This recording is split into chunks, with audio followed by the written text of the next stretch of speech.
Last মিনিটে 2024 সালে পরীক্ষার প্রথম পর্যায়ক্রমিক মূল্যায়ন ষষ্ঠ শ্রেণী ভূগোলের জন্য গুরুত্বপূর্ণ প্রশ্ন দেখব। আলোর গতিবেগ প্রতি সেকেন্ডে কত? উত্তর দেওয়া রয়েছে, তোমরা একবার দেখে নেবে।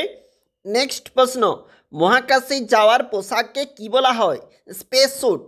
পৃথিবীর সবচেয়ে কাছের গ্রহ কোনটি? ভারতের প্রথম কৃত্রিম উপগ্রহের নাম কি? চাঁদের গায়ে পৃথিবীর ছায়া দেখে কে বলেছিলেন পৃথিবী গোল? উত্তর দেওয়া রয়েছে, দেখো সঠিক উত্তরটি খাতায় লেখো। 1 গুণ 3, হিমালয় কথার অর্থ বরফের গৃহ। পৃথিবীকে নীল গ্রহ বলে। দক্ষিণ ভারতের দীর্ঘতম নদী গোদাবরী। ভারতের প্রথম মহাকাশচারী রাকেশ শর্মা। শূন্যস্থান পূরণ করো। 1 গুণ 3 বলা রয়েছে। প্রথম মানচিত্র বই প্রকাশ করেন মার্কেটর। নেক্সট প্রশ্ন, পরের পেজটাতে চলে যাচ্ছি, যেখানে প্রশ্ন অক্ষরেখার মধ্যে ড্যাশের দৈর্ঘ্য সবচেয়ে বড় নিরক্ষরেখা। পৃথিবীর মেরু ব্যাসের দৈর্ঘ্য ড্যাশ কিমি। ড্যাশ প্রমাণ করে পৃথিবী নয় সূর্যই সৌরজগতের কেন্দ্র রয়েছে। কোপার্নিকাস। পৃথিবীতে কোনো বস্তুর ওজন 36 কিলোগ্রাম হলে চাঁদে তার ওজন কত হবে? নেক্সট প্রশ্ন দেখো, পরের প্রশ্ন, জিওড কাকে বলে?